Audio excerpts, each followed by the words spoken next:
A detained former president just confessed, and what he revealed didn't implicate some random conspirators. It implicated 4 of West Africa's most powerful leaders: Tinubu, Talon, Bio, Ouattara, all accused of funding an assassination plot, all exposed. But here's where it gets dangerous. The leader holding this confession is now considering releasing the man who made it. Why would he do that?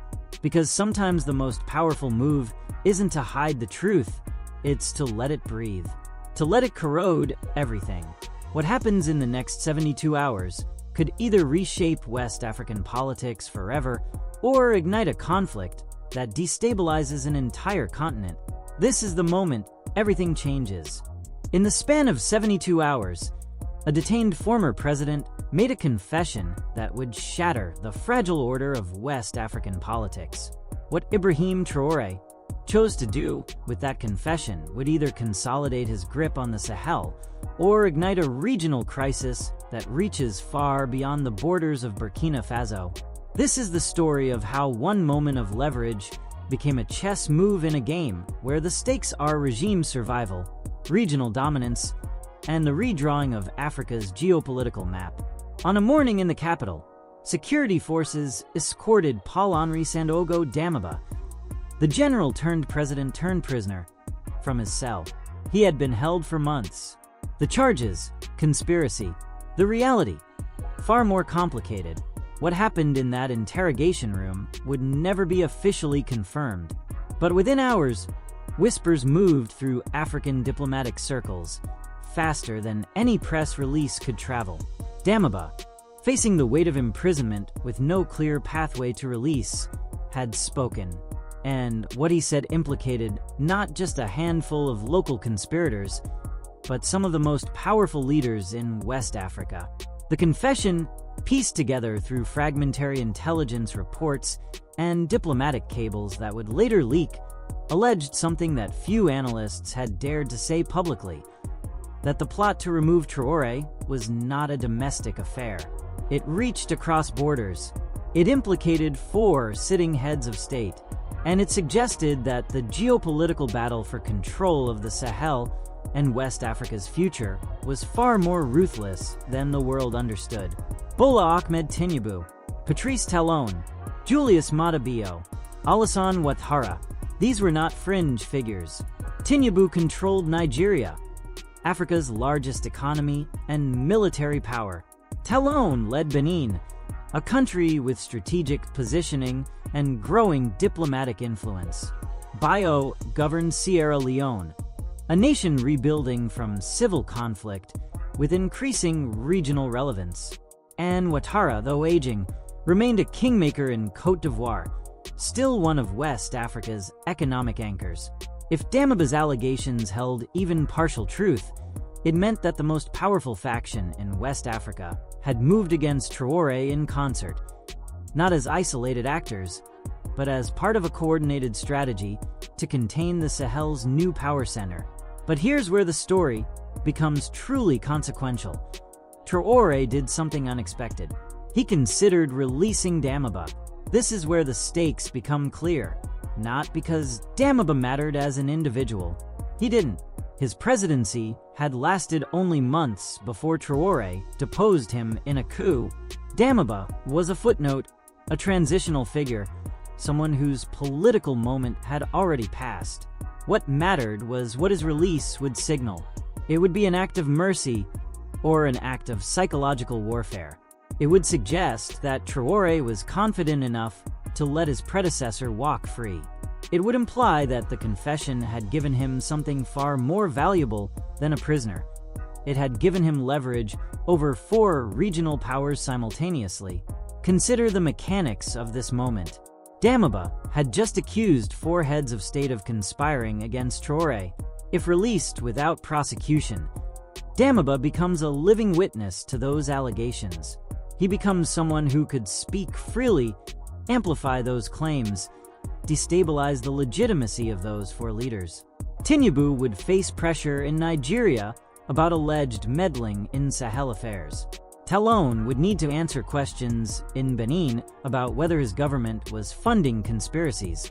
Bio would face scrutiny in Sierra Leone. Ouattara, already facing questions about his post-presidential political role, would be further exposed. The release of Damiba doesn't require Traore to prove anything. It simply requires him to let the accusation breathe, let it circulate, let it corrode the confidence of those four leaders in ways that no military victory could. This is the nature of asymmetric power in African geopolitics. Military strength matters, economic resources matter, but so does the ability to exploit information, to weaponize a confession, to force your opponents into defensive positions where they must deny allegations that can never be fully disproven. It's the diplomatic equivalent of mutually assured destruction. Traore may not have hard evidence that Tinubu, Talon, Bio, and Ouattara funded the assassination plot, but he has Damiba's word, and in a region where credibility is currency, that might be enough. The question that consumed West African capitals in the following days was simple. What does Traore actually want? Is he trying to destabilize his opponents? Is he seeking negotiation leverage? Is he making a power play to reshape the regional balance of authority? Or is something else happening? Something deeper that requires understanding not just Traore's calculus, but the larger geopolitical architecture of West Africa itself. To understand this, you have to understand what Traore represents and why he terrifies the established West African order. When Traore took power in Burkina Faso in 2022, he was part of a wave of military interventions sweeping across the Sahel. Mali had experienced 2 coups. Guinea had experienced a coup. Burkina Faso experienced one. Then Traore removed the transitional leader and consolidated power. These weren't random acts of instability. They were part of a larger realignment. The Sahel nations were rejecting French military presence. They were repositioning toward Russia. They were asserting sovereignty in ways that contradicted the Western-aligned security architecture that had dominated West Africa for decades. And Traore, young, ideologically committed to African independence and Pan-African unity, became the most visible symbol of this shift. This is what made him dangerous to the established regional powers. Tinubu, despite his own Pan-African rhetoric, is fundamentally a pragmatist wedded to a Western-aligned international order. Nigeria's military infrastructure, its intelligence services, its diplomatic networks, all are built on decades of partnership with Western powers. When Traore moves closer to Russia, when he expels French military advisors, when he talks about African sovereignty in ways that challenge the post-colonial architecture, he threatens Nigeria's regional hegemony. Nigeria has long positioned itself as West Africa's natural leader, a Sahel increasingly independent of Western influence, increasingly aligned with Russia, increasingly united under leaders like Traore. That represents a challenge to Nigerian dominance. Benin's Patrice Talon faces similar pressures. Talon has built his political brand on being a pro-business reformer, someone who works within the international system while extracting concessions from it. But a Sahel under Traore's influence pulls in a different direction entirely.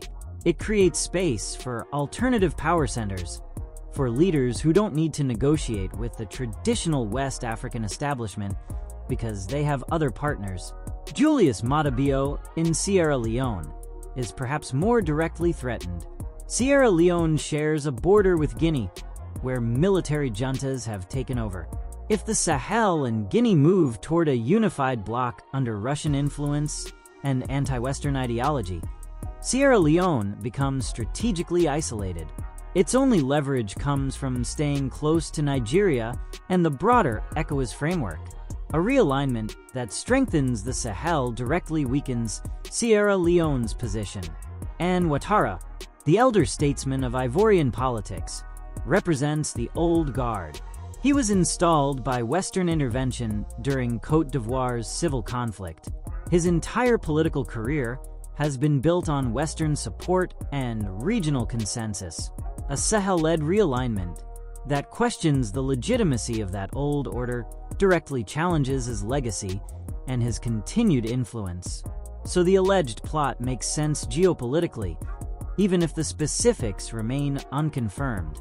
The four leaders, Tinubu, Talon, Bio, and Ouattara, would have powerful reasons to want Traore removed or destabilized.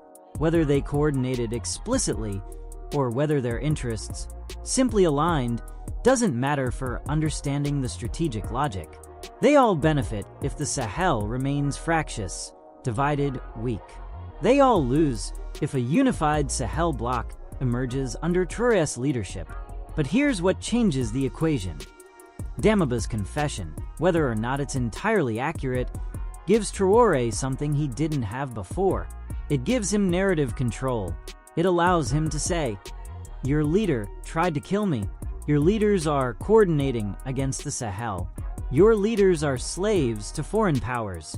It allows him to appeal directly to populations that are already skeptical of the established West African elite. It allows him to claim he's fighting not just for Burkina Faso's independence, but for the Sahel's liberation from a regional hegemonic system. This is the psychological dimension of the game. Tinubu must now manage not just Traore as a military and ideological threat, but Traore as someone who controls a narrative that delegitimizes him. Even if Tinubu denies the allegations, and he will, the denial becomes part of the story. It becomes something that needs explaining. It becomes fodder for social media in Nigeria, for opposition politicians, for civil society organizations already skeptical of military interventions in the Sahel. Talon faces the same calculus in Benin, Bio in Sierra Leone, Ouattara in Côte d'Ivoire. The decision to release Damiba, or to keep him imprisoned but allow his confession to circulate, becomes a lever that Traore can manipulate indefinitely. Release Damiba, and the message is clear. Traore is so confident in his position that he doesn't fear his predecessor. Keep Damiba imprisoned but leak his confession, and the message is different, but equally powerful.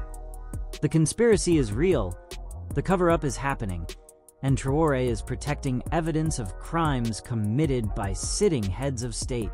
Either way, Traore wins. The four regional powers lose.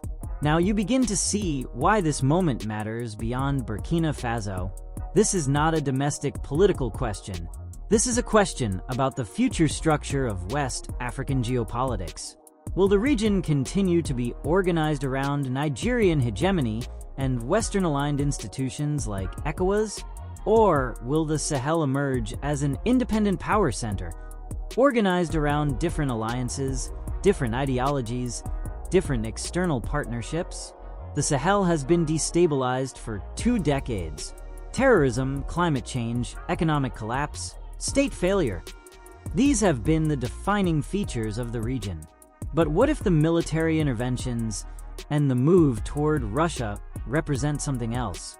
What if they represent not just regional instability, but regional reorganization? What if Traore and his counterparts in Mali and Guinea are building something new? Not a unified state, but a unified political and strategic orientation that challenges the existing order. If that's what's happening, then Damiba's confession becomes a tool for accelerating that process. It allows Traore to paint the existing West African order as corrupt, as foreign-influenced, as conspiratorial against African independence. It allows him to appeal to sentiment that already exists: resentment of Nigeria's dominance, skepticism of Western institutions, anger at the failure of ECOWAS to address the Sahel crisis. Damiba's alleged confession becomes fuel for a narrative that's already burning. What happens next could redefine the region. If Traore releases Damiba and the 4 accused leaders fail to respond effectively, it sets a precedent. It suggests that they can be outmaneuvered. It suggests that their traditional instruments of power, economic pressure, diplomatic isolation, military threats, are less effective against someone like Traore, someone who has alternative sources of support and a different ideological base. It emboldens similar movements in other countries.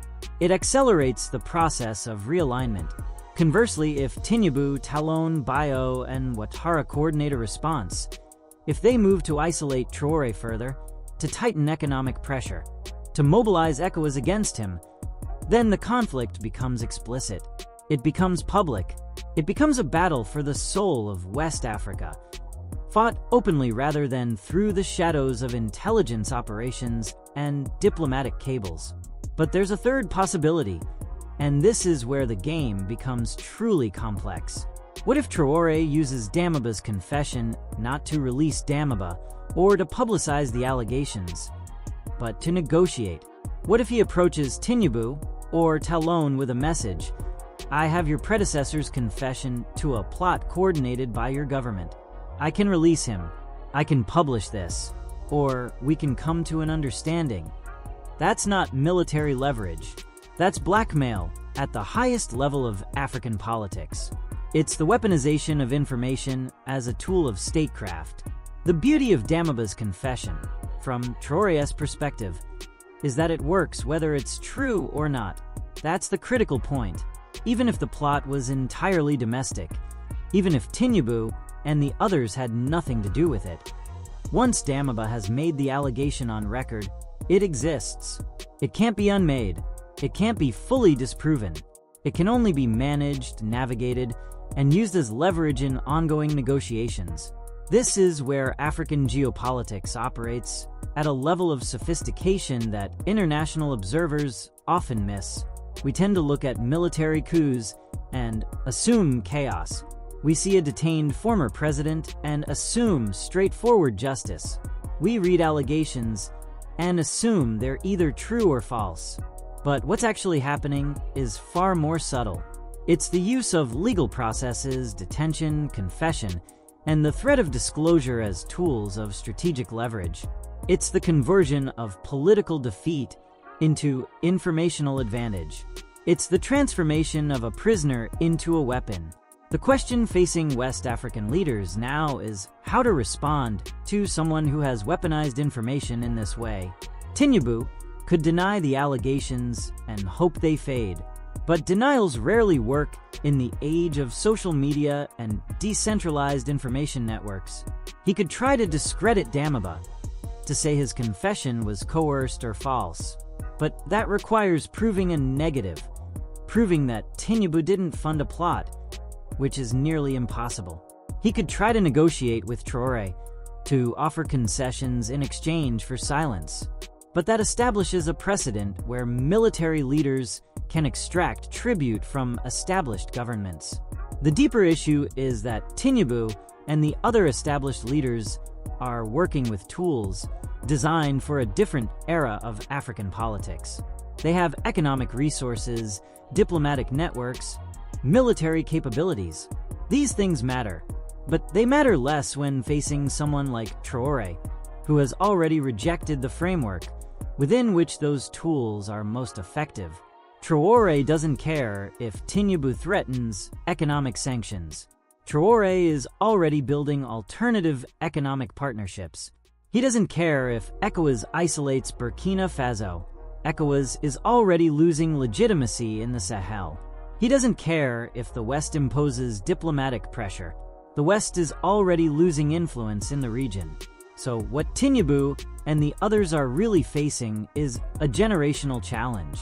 It's not just Traore as an individual threat. It's Traore as a symbol of a larger shift in West African geopolitics. It's the emergence of new power centers, new alliances, new sources of legitimacy that bypass the traditional structures of authority.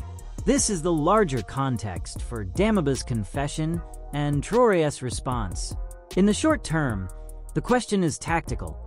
What does Traore do with the information? Does he release Damiba? Does he leak the confession? Does he use it to negotiate? In the medium term, the question is strategic. How do the four accused leaders respond? Do they escalate? Do they negotiate? Do they attempt to isolate Traore further? Or do they accept the emergence of a new regional power center? But in the long term, the question is civilizational. Is West Africa fragmenting along a new axis of geopolitical identity? Are the Sahel nations, united by shared security crises and shared skepticism of Western-led institutions, forming a distinct bloc? Are they moving toward Russia and away from the traditional Western-oriented security architecture? And if so, what does that mean for the future of the entire continent? These are not abstract questions. They have immediate implications for everything from terrorism and state failure to migration patterns, climate change response, and the global balance of power. If the Sahel becomes a unified Russian-aligned bloc, it changes the calculus of great power competition in Africa. It creates new opportunities for China, which is already positioned as an economic power in the region. It reduces Western influence at a moment when Western power is already being contested globally. So Damiba's confession, whether it's accurate or fabricated, whether it's released or suppressed, whether it leads to prosecution or negotiation, matters because it's a moment where the future direction of West African geopolitics crystallizes. It's a moment where Traore has leverage he might not have had before. It's a moment where the established order faces a challenge that can't be met through traditional mechanisms of power. The genius of Traore's position, if he handles it correctly, is that he doesn't need to prove anything. He just needs to let the accusation exist. Let it circulate. Let it corrode the credibility of the four leaders. Let it create doubt and suspicion among their own populations. Let it suggest that they conspired against someone who represents African independence and Pan-African unity, in a region where legitimacy is increasingly tied to narratives of anti-imperialism and continental solidarity. That's a devastating accusation, regardless of its truth value. This is asymmetric warfare at the level of grand strategy. Tinubu has more resources. Tinubu has more military power. Tinubu has more diplomatic infrastructure. But Traore has something that, in the current moment, might be more valuable. He has narrative control. He has the ability to define the story. He has the ability to make the established order appear corrupt, conspiratorial, and foreign-influenced. And he has a confession that allows him to back up that narrative, at least superficially. Whether Traore actually releases Damiba or uses the threat of release as leverage doesn't change the fundamental equation. The announcement has already been made. The possibility exists. The threat is real. And once the possibility enters the realm of diplomatic consciousness, once regional leaders understand that Traore possesses this kind of leverage over them, the entire dynamic shifts. This is what separates Traore from earlier generations of African military leaders. Earlier coups were about seizing state power and consolidating control domestically. Traore's coup was about positioning Burkina Faso and the Sahel more broadly, within a new framework of geopolitical alignment. Earlier coup makers didn't have access to the information networks and psychological tools that Traore has. They couldn't weaponize a confession in ways that resonate across borders and through social media. They couldn't shape narratives at continental scale. Traore can. And if he's strategic about it, if he uses Damiba's confession not as a moment of resolution, but as an ongoing tool of leverage, he fundamentally changes the balance of power in West Africa.